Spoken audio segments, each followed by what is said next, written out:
ನೋಡ್ತಾ ಇದ್ದೀರಾ ತೇಜಸ್ ನ್ಯೂಸ್ ಕನ್ನಡ. ನಾನು ನಿಮ್ಮ ಸುಷ್ಮಿತಾ.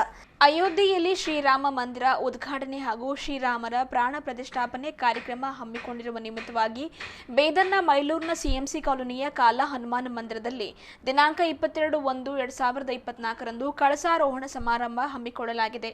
ಈ ನಿಮಿತ್ತವಾಗಿ ಅಂದರೆ ಕಳಸಾರೋಹಣ ಕಾರ್ಯಕ್ರಮದ ನಿಮಿತ್ತವಾಗಿ ದಿನಾಂಕ 16/1/2024 ರಿಂದ ದಿನಾಂಕ 23/1/2024 ಅಖಂಡ ಹರಿನಾಮ ಸಪ್ತಾಹ ಹಾಗೂ ಮುಖ್ಯವಾಗಿ ದಿನಾಂಕ 21/1/2024 ಶ್ರೀ ಸಿದ್ದಾರೂಢ ಮಠದಿಂದ ಕಾಲಾ ಹನುಮಾನ ಮಂದಿರದವರೆಗೆ ಕಳಸಾ ಮೆರವಣಿಗೆ ಜರುಗಲಿದೆ ಎಂದು ಬಡಾವಣೆಯ ಮುಖಂಡರಾಗಿರುವ ರತಿಕಾಂತ್ ಮೇತ್ರೆ, ದತ್ತು ಪಾಟೀಲ್, ಸಿದ್ದಯ್ಯ ಔದತ್ಪುರ್ ಅವರು ಮಾತನಾಡಿ ತಿಳಿಸಿದ್ದಾರೆ.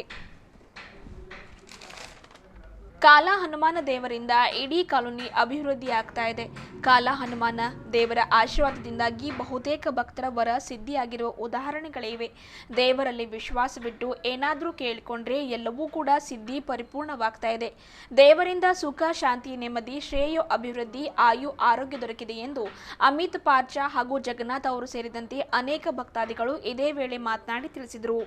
ಪ್ರತಿ ದಿವಸವೂ ಅಂದರೆ ದಿನಾಂಕ 16/1/2024 ರಿಂದ 23/1/2024 ಪ್ರತಿ ದಿವಸವೂ ಬೆಳಗ್ಗೆ 4 ರಿಂದ 6 ಗಂಟೆವರೆಗೆ ಕಾಕಡ ಆರತಿ, ಬೆಳಗ್ಗೆ 7 ರಿಂದ 9 ಜ್ಞಾನೇಶ್ವರಿ ಪಾರಾಯಣ, ಬೆಳಗ್ಗೆ 10 ರಿಂದ ಮಧ್ಯಾಹ್ನ 12 ಗಂಟೆವರೆಗೆ ಗಾಥಾ ಭಜನ, ಸಾಯಂಕಾಲ 4 ರಿಂದ 6 ಪ್ರವಚನ, 6 ರಿಂದ 8 ಗಂಟೆವರೆಗೆ ಹರಿಪಾಠ, ರಾತ್ರಿ 9 ರಿಂದ 11 ಗಂಟೆವರೆಗೆ ಕೀರ್ತನೆ, ರಾತ್ರಿ 11 ರಿಂದ ಭಜನೆ ಕಾರ್ಯಕ್ರಮ ಕೂಡ ಹಮ್ಮಿಕೊಳ್ಳಲಾಗಿದೆ. ಹಾಗಾಗಿ ಮುಖ್ಯವಾಗಿ ದಿನಾಂಕ 22/1/2024 ಕಳಸಾರೋಹಣ ಸಮಾರಂಭ ಹಾಗೂ 21 ಸಿದ್ದಾರೂಢ ಮಠದಿಂದ ಕಾಲಾ ಹನುಮಾನ್ ದೇವರ ಮಂದಿರದವರೆಗೂ ಕಳಸಾ ಮೆರವಣಿಗೆ ಹಮ್ಮಿಕೊಂಡಿದ್ದು, ಆದ್ದರಿಂದ ಹೆಚ್ಚಿನ ಸಂಖ್ಯೆಯಲ್ಲಿ ಭಕ್ತಾದಿಗಳು ಈ ಒಂದು ಧಾರ್ಮಿಕ ಸಾಂಸ್ಕೃತಿಕ ಕಾರ್ಯಕ್ರಮದಲ್ಲಿ ಪಾಲ್ಗೊಂಡು ದೇವರ ಆಶೀರ್ವಾದ ಪಡೆದುಕೊಂಡು ಮಹಾಪ್ರಸಾದ ಸ್ವೀಕರಿಸಬೇಕಾಗಿ ವಿನಂತಿಯನ್ನ ಮಾಡಿದ್ದಾರೆ. ಈ ವೇಳೆ ದತ್ತು ಪಾಟೀಲ್, ರತಿಕಾಂತ್ ಮೇತ್ರೆ, ಬಸವರಾಜ ಸಿರಸೆ, ಸಿದ್ದಯ್ಯ ಔದತ್ಪುರ್, ವಿರಿಶೆಟ್ಟಿ ಗುಮ್ಮ, ಮೋಹನ ಬಿರಾದರ್, ವಿವೇಕಾನಂದ ಸ್ವಾಮಿ, ರಾಜ್ಕುಮಾರ ಸ್ವಾಮಿ ಅವರು ಸೇರಿದಂತೆ ಇನ್ನಿತರರು ಇದ್ದರು.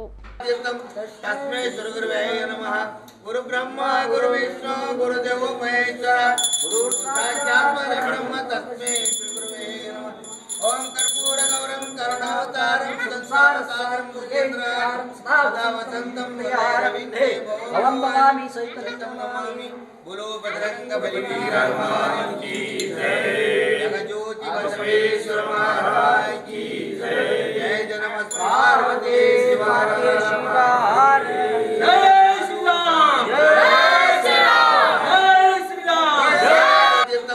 तस्मै श्री गुरुवे नमः। गुरु ब्रह्मा गुरु विष्णु गुरुदेव महेश्वर गुरु साक्षात् परब्रह्म तस्मै श्री गुरुवे नमः। ओम कर्पूर गौरम करुणा जय श्री राम, जय श्री राम, जय श्री राम, जय श्री राम, जय श्री राम। काला हनुमान की, काला हनुमान की।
जय श्री राम, जय श्री राम, जय श्री राम.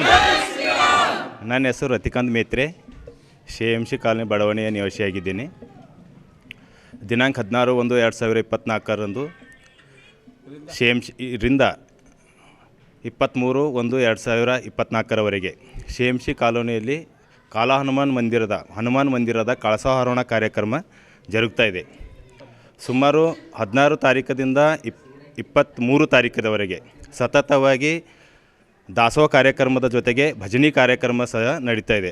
ಪ್ರತಿಯೊಂದು ದಿವಸ ಒಂದೊಂದು ಊರದಿಂದ ಮತ್ತು ಬೇರೆ ರಾಜ್ಯದಿಂದ ಸಹ ಮಹಾರಾಷ್ಟ್ರದಿಂದ ಸಹ ನಾವು ಸಪ್ತಾಹ ಕಾರ್ಯಕ್ರಮಕ್ಕೆ ಪ್ರತಿದಿನ ಆಮಂತ್ರಣ ಮಾಡಿ ಇಲ್ಲಿ ಭಜನೆ ಕಾರ್ಯಕ್ರಮ ಹಮ್ಮಿಕೊಂಡಿದ್ದೀವಿ. ಹಾಗಾಗಿ ಎಲ್ಲ CMC ಕಾಲೋನಿಯ ಸದ್ಭಕ್ತರು ಹಾಗೂ ಬೀದರ್ ಜಿಲ್ಲೆಯ ಎಲ್ಲ ಮೂಲೆಗಳಿಂದ ಭಕ್ತಾದಿಗಳು ಬಂದು ಇಲ್ಲಿ 7 ದಿವಸಗಳ ಕಾರ್ಯಕ್ರಮ ಹಮ್ಮಿಕೊಂಡಿದ್ದ ಸಲುವಾಗಿ ಎಲ್ಲರೂ ಪ್ರಸಾದವನ್ನು ಸವಿಯಬೇಕಾಗಿ ತಮ್ಮಲ್ಲಿ ಕಳಕಳಿಯ ಈ ಮೂಲಕ ನಿಮ್ಮ ಒಂದು ತೇಜಸ್ವಿ TV ಮೂಲಕ ನಾವು ಕಳಕಳಿಯ ವಿನಂತಿ ಮಾಡಿಕೊಳ್ತೇವೆ. ಹಾಗಾಗಿ ದಿನಾಂಕ 22 ದಿನದಂದು ಭಾರತದಾದ್ಯಂತ ಒಂದು ಹಬ್ಬದ ವಾತಾವರಣ ಅಂದೇ ನಾವು ಶ್ರೀರಾಮ ಮಂದಿರದ ಒಂದು ಮೂರ್ತಿ ಪ್ರತಿಷ್ಠಾಪನಾ ದಿನದ ಅಂಗವಾಗಿ ನಾವು ಸಹ 22ನೇ ತಾರೀಕದಂದು CMC ಕಾಲೋನಿಯ ಒಂದು ಕಾಲಾ ಹನುಮಾನ್ ಮಂದಿರದ ಕಳಸಾರೋಹಣ ಕಾರ್ಯಕ್ರಮವನ್ನು ಹಮ್ಮಿಕೊಂಡಿದ್ದೇವೆ. ಹಾಗಾಗಿ ಅಂದು ಭಾರತದ ಹಬ್ಬದ ಆಗಿದ್ದ ಸಲುವಾಗಿ ನಾವು ಸಹ CMC ಕಾಲೋನಿ ಮತ್ತು ಬೀದರ್ ಜಿಲ್ಲೆಯಲ್ಲಿ ಮತ್ತು ಬೀದರ್ ನಗರದಲ್ಲಿ ಇಂತಹ ವಾತಾವರಣವನ್ನು ಹಬ್ಬದ ದಿನವಾಗಿ ವಿಜೃಂಭಣೆಯಿಂದ ಎಲ್ಲ ಜಾತಿ ಮತಭೇದ ಅನ್ನದೇ ಎಲ್ಲರೂ ಸವಿಸ್ತಾರವಾಗಿ ಎಲ್ಲರೂ ಒಬ್ಬರೊಬ್ಬರ ಸಿಹಿ ಸುದ್ದಿಯನ್ನು ಹಂಚಿಕೊಂಡು ನಾವು ಇಲ್ಲಿ ಒಂದು ಕಾರ್ಯಕ್ರಮ ಹಮ್ಮಿಕೊಂಡಿದ್ದೀವಿ. ಹಾಗಾಗಿ ಇಲ್ಲಿ CMC ಕಾಲೋನಿ ಎಲ್ಲ ಬಡಾವಣೆಯ ಎಲ್ಲ ಜನರು ಹಬ್ಬದ ವಾತಾವರಣದಲ್ಲಿ ನಾವು ಸಂತೋಷದಿಂದ 16ನೇ ತಾರೀಕಿನಿಂದ 23ನೇ ತಾರೀಕುವರೆಗೆ ಇಲ್ಲಿ ನಾವು ಕಳಸಾರೋಹಣ ಕಾರ್ಯಕ್ರಮದ ಅಂಗವಾಗಿ ಕಾರ್ಯಕ್ರಮ ಹಮ್ಮಿಕೊಂಡಿದ್ದೇವೆ. ವಿಶೇಷವಾಗಿ ಕಾಲಾ ಹನುಮಾನ್ ಮಂದಿರದ ವಿಶೇಷತೆ ಏನಿದೆ ಅಂದ್ರೆ ನಮ್ಮ CMC ಬಡಾವಣೆಯ ಎಲ್ಲ ಹಿರಿಯರು ಕೂಡಿಕೊಂಡು ಬೀದರ್ ಜಿಲ್ಲೆಯಲ್ಲಿ ಒಂದು ವಿಶೇಷವಾದ ಒಂದು ಮಂದಿರವನ್ನು ನಿರ್ಮಾಣ ಮಾಡಬೇಕನ್ನೋ ಉದ್ದೇಶ ಇಟ್ಕೊಂಡು ಒಂದು ಕಾಲಾ ಹನುಮಾನ್ ಮಂದಿರ ಸ್ಥಾಪನೆ ಮಾಡುವ ಎಲ್ಲರದ ಒಂದು ಉದ್ದೇಶ ಆಗಿತ್ತು. ಹಾಗಾಗಿ ಬೀದರ್ ಜಿಲ್ಲೆ ವಿಶೇಷವಾಗಿ ಒಂದು ಕಾಲಾ ಹನುಮಾನ ಮಂದಿರವೇ ಸ್ಥಾಪನೆ ಮಾಡುವ ಉದ್ದೇಶ ಇಟ್ಕೊಂಡು ಇಲ್ಲಿ ನಮ್ಮ CMC ಕಾಲೋನಿ ಒಂದು ಕಾಲಾ ಹನುಮಾನ್ ಮೂರ್ತಿಯನ್ನು ತಂದಿದ್ದೀವಿ. ಇಲ್ಲಿ ಏನದ ನಾವೇನು ಹನುಮಾನ್ ಮಂದಿರದ ಮೂರ್ತಿ ಸ್ಥಾಪನೆ ಮಾಡಿದೆವು. ಮೂರ್ತಿ ಸ್ಥಾಪನೆ ಮಾಡೋ ಉದ್ದೇಶ ಏನಂದ್ರೆ ನಮ್ಮ ಬಡಾವಣೆಯಲ್ಲಿ ಎಲ್ಲ ಹಿರಿಯರು ಅವರ ಒಂದು ಅನಿಸಿಕೆ ಏನಾಗಿತ್ತಂದ್ರೆ ಕಾಲಾ ಹನುಮಾನ್ ಮಂದಿರನೇ ನಾವು ಸ್ಥಾಪನೆ ಮಾಡಬೇಕಂತಾಗಿತ್ತು. ಹಾಗಾಗಿ ಇಲ್ಲಿ ಒಂದು ಕಾಲಾ ಹನುಮಾನ್ ಮಂದಿರ ಸ್ಥಾಪನೆ ಆದ ನಂತರ ಈ ಓಣೆಯಲ್ಲಿರ್ತಕ್ಕಂಥ ಎಲ್ಲ ಜನರಿಗೆ ಏನಾಗಿದೆ ಅಂದರೆ ಭಾಳ ಒಳ್ಳೆಯದಾಗಿದೆ.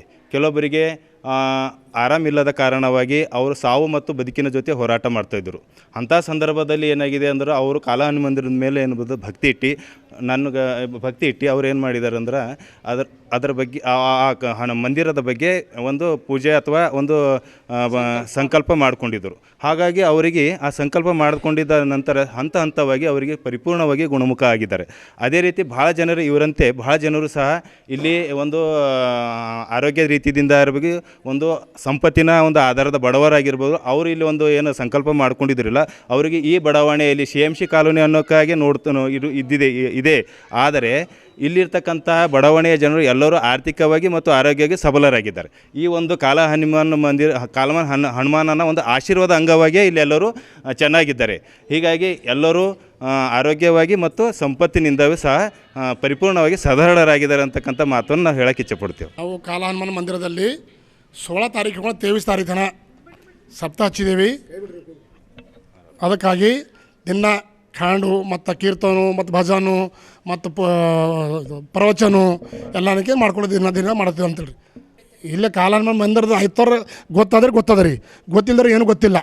ಇಲ್ಲಿ ಯಾರು ಬರ್ತಾರ ಅವ್ರು ಪೂರ ಪಾವನ ಬರ್ಯಾರ ಅಂತೇಳಿ.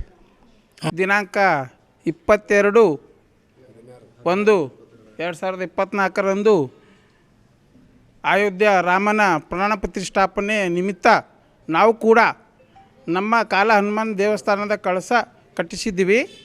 ಅದಕ್ಕೆ ಕಳಸಾರೋಹಣ ಕಾರ್ಯಕ್ರಮ ಹಮ್ಮಿಕೊಳ್ಬೇಕಂತೇಳಿ ಭಾಳ ದಿವಸದಿಂದ ಹಮ್ಮಿಕೊಂಡು ಏನೋ ಒಂದು ಕಾಯ್ತಾ ಇದ್ವಿ. ಅದೇ ಅಂಗವಾಗಿ ಪ್ರಾಣ ಪ್ರತಿಷ್ಠಾಪನೆ ಇದ್ದು ಅಯೋಧ್ಯದಲ್ಲಿ ಅದಕ್ಕೆ ನಾವು ಇಂಥ ಒಳ್ಳೆಯ ದಿವಸ ಮತ್ತೆ ಬರೋದಿಲ್ಲ ಅಂಥೇಳಿ ಈ ಕಾರ್ಯಕ್ರಮ ಹಮ್ಮಿಕೊಂಡಿದ್ದೇವೆ. ಅದಕ್ಕೆ ಪ್ರತಿದಿನ ಸಪ್ತಾಹ ಕಾರ್ಯಕ್ರಮ ಇದೆ 16ರಿಂದ 23ರವರೆಗೆ. ಪ್ರತಿದಿನ ಪಾರಾಯಣ ಮತ್ತು ಸಪ್ತಾಹ, ನಿತ್ಯ ದಾಸೋಹ ಮತ್ತು ಭಜನ, ಕೀರ್ತನ ಎಲ್ಲ ಕಾರ್ಯಕ್ರಮಗಳು ಹಮ್ಮಿಕೊಂಡಿದ್ದೇವೆ. ಅದಕ್ಕೆ ಸಾಕಷ್ಟು ಜನರು ಬಂದು ಇದಕ್ಕೆ ಸಹಕಾರ ಮಾಡಬೇಕಂಥೇಳಿ ವಿನಂತಿ. ಮತ್ತು ಇದೇ ರೀತಿ ನಮ್ಮ ಬಡಾವಣೆಯಲ್ಲಿ ಪ್ರತಿಯೊಬ್ಬರು ಈ ಕಾರ್ಯಕ್ರಮ ಅಲ್ಲದೆ ಪ್ರತಿ ಮನೆಗೂ ಅವರವರೇ ಬೆಳಕಿನ ಹಬ್ಬದಂತೆ ಪ್ರತಿ ಮನೆಗೂ ಲೈಟ್ಸ್ ಎಲ್ಲ ಹಾಕ್ಸ್ಕೊಂಡಿದ್ದಾರೆ, ಸೀರಿಯಲ್ಸು. ಅದಕ್ಕೆ ಭಾಳ ಒಂದು ಆನಂದವಾದ ಸುದ್ದಿ ಇದು, ಪ್ರತಿಯೊಬ್ಬರಿಗೆ ತಿಳಿಬೇಕಂಥೇಳಿ ನಮ್ಮದು ಈ ತೇಜಸ್ವಿನಿ ನ್ಯೂಸ್ ಮೂಲಕ ತಿಳಿಸ್ಬೇಕಂತ ವಿನಂತಿ. मेरा नाम अमित पारचा है, मैं बिदर का ही वासी हूँ और मैं सिविल इंजीनियर हूँ. और ये जो काला हनुमान मंदिर का है, मैंने आज महिमा जो देखी है, मैंने आज मेरे लाइफ में मैंने इतने बार अभिषेक करवाया है, मगर लाइफ में मैंने पहली बार यहाँ पे देखा है कि अभिषेक होते टाइम मंत्र पढ़ने के बाद स्वामी जी के सामने फूल खुद ब खुद नीचे गिर रहे हैं. पहला मंत्र पढ़ा, एक फूल गिरा. दूसरा मंत्र पढ़ा उन्होंने, फिर दूसरा भी फूल गिरा. लास्ट मंत्र पढ़ा, हनुमान जी के सिर के ऊपर का फूल लास्ट में गिरा. तो मैं खुद ये देख के आश्चर्य हो गया कि मैंने मेरे लाइफ में ये आज तक कभी नहीं देखा. तो स्वामी जी ने भी बोला कि मैंने भी हमेशा यहाँ पे पूजा करवाता हूँ, ये मैंने मेरी ज़िंदगी में आज तक कभी भी नहीं देखा. जो शक्ति मैंने आज तक देखी यहाँ पे, और उसी के लिए मैंने हमारे दिल में आया कि हम दोनों ने मिलके 2.5 किलो का हनुमान जी का कवच बनवाया है. आप अंदर देखिए, वो हमारे दिल में एक ख्वाहिश थी, तो और हमने आज वो शक्ति हमारे आँखों से भी देख ली. काला हनुमान मंदिर के अंदर बहुत ताकत है, आप जो भी दिल से मांगोगे वो हर किसी की मुराद यहाँ पे पूरी होगी. जैसे कि एग्जाम्पल तौर पे आपका क्या? अभी ये भी एग्जाम्पल है, मैं भी हूँ. हम लोग यही यहाँ पे हाँ, हम यहीं पे रहने वाले हैं. हमारा लेवल पहले कुछ 2 साल पहले कुछ और था. आज एक लेवल हमारा बहुत हाई लेवल प्रोफेशनल में आ गए हैं. वो हनुमान जी की दुआ से है जो भी है. ನಾವು ಇಲ್ಲೇ ಹನುಮಾನ್ ನಗರದಾಗ ಇರ್ತೀವಿ ರೀ. ಇದು CMC ಕಾಲನಿದಾಗ ಇರ್ತೀವಿ ರೀ. ಕಾಲ ಹನುಮಾನ್ ಟೆಂಪಲ್ ಬಲ್ಲಿ ಇಲ್ಲೇ ಬಾಜು ಮನೆ ಅದ. ನಾವೇನಂದ್ರೆ ಭಾಳ ಬೇಮಾರು ಬಿದ್ದಿದ್ದೆವು. ನಮ್ಮ ಮನೆಗೆ ಭೀ ಇಲ್ಲೇ ಶರಣ ಮಾಡ್ಯಾರ. ನಾವು ನಡ್ಲ್ಯಾಗ ಬರೋದು ಹೋದ್ರೆ ಭೀ ನಮ್ಮ ಮಿಸಸ್ ಕೈ ಹಿಡ್ಕೊಂಡು ನಾವು ಇಲ್ಲಿ ಬಂದು ಶಾಯ ಹಾಕಿ ಹೋಗಿದ್ದೆವು. ನಾವು ಸಹಿತ ಬದುಕಿದ್ದೆವು. ನಮ್ಗೆ ಒಳ್ಳೇದಾಗ್ಯದ. ಮ್ಯಾಗಿಂದ ನಮಗೆ ಸಾಲ ಭಾಳ ಆಗಿತ್ತು. ಕೆಲಸದ ಬಗ್ಗೆದಾಗ ಭೀ ನಡೆಯೋದು ನೋಡಿದ್ದು, ಕೆಲಸನೂ ಭಾಳ ಆಗಿತ್ತು. ನಾವು ಇಲ್ಲಿ ಬೇಡ್ಕೊಂಡಿದ್ದೆವು, ವಾರಕ್ಕೊಮ್ಮೆ ಶಾಯ ಹಾಕಿ ನಾವು ಬೇಡ್ಕೊಂಡಿದ್ದೆವು. ನಮಗೆ ಬಿಲ್ಕುಲ್ ಒಳ್ಳೇದಾಗಿ ಹೋಗ್ಯದ. ಒಳ್ಳೇದಾದ್ಮೇಲೆ ನಾವು ಮಾಡ್ತೇವೆ ಅಂತೇಳಿ ನಾವು ಶರಣ ಮಾಡ್ಕೊಂಡಿದ್ದೆವು. ದೇವರಿಗೆ ಕಲ್ಪನೆ ಮಾಡ್ಕೊಂಡಿದ್ದೆವು. ನಮ್ಮ ಇಂಜಿನಿಯರ್ ಸಾಹೇಬರು ನಾವು ಇಬ್ಬರು ಕುಂತು ಅದೇನದ ಬೆಳ್ಳಿದ ಮೂರ್ತಿ ನಾವು ಮಾಡಿಸಿ ಇವತ್ತಿಂದ ಏನದ ಪ್ರಸಾದನೂ ನಾವೇ ಇಬ್ಬರು ಕಲ್ತು ಈ ದಿವಸದಲ್ಲಿ ಬೇಗನ ನಾವು ಇವತ್ತು ಸ್ವೀಕರಿಸಿದೆವು.